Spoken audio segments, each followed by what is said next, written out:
திடமனதாக இருங்கள் என்று சொன்ன ஆண்டவராகிய இயேசு கிறிஸ்துவ நாமத்தினால இந்த காலவேளையில உங்களை வாழ்த்துகிறோம். ஒரு நம்பிக்கையின் வசனமாக, ஆகையால் மிகுந்த பலனுக்கு ஏதுவான உங்கள் தைரியத்தை விட்டுவிடாதிருங்கள்.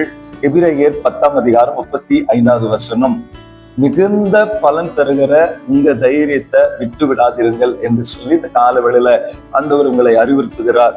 மாணவர்களே, இயேசு கிறிஸ்துவின் ரத்தத்தினாலே நமக்கு தைரியம் உண்டாயிருக்கிறது என்று எபிரேய புத்தகம் 10:20 நாம் வாசிக்கிறோம். அது மாத்திரமல்ல, ரோமர் 5:9 இயேசு கிறிஸ்துவின் ரத்தத்தினாலே நம்மை நீதிமான்களாய் மாற்றிருக்கிறார். அப்படியானால் நம்முடைய நீதியெல்லாம் அழுக்கான கந்தை போல இருந்தது என்று சொல்லி ஏசாயா சொல்லுகிறாரு.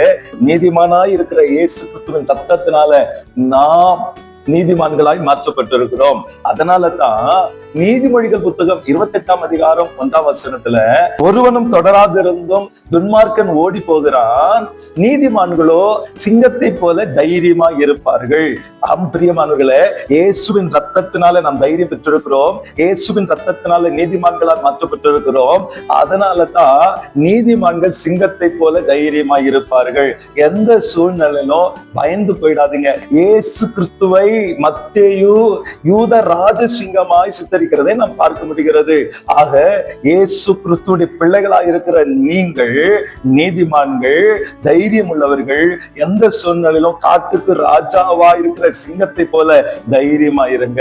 அதனால தான் சங்கீத புத்தகம் 34 தாவீது சொல்லுகிறார், நீதிமான்கள் மேல் கர்த்தர் நோக்கமா இருக்கிறாரா, நீதிமான்களை கூப்பிடுதலுக்கு கர்த்தருடைய செவிகள் திறந்திருக்கிறது.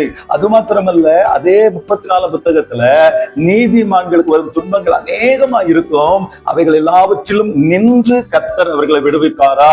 நீதிமான்களுடைய ஜெபத்தை கேட்டு அவங்க உபத்திரவத்திலிருந்து எல்லாம் கர்த்தர் அவர்களை விடுவிப்பார் என்று சொல்லப்பட்டிருக்கிறது.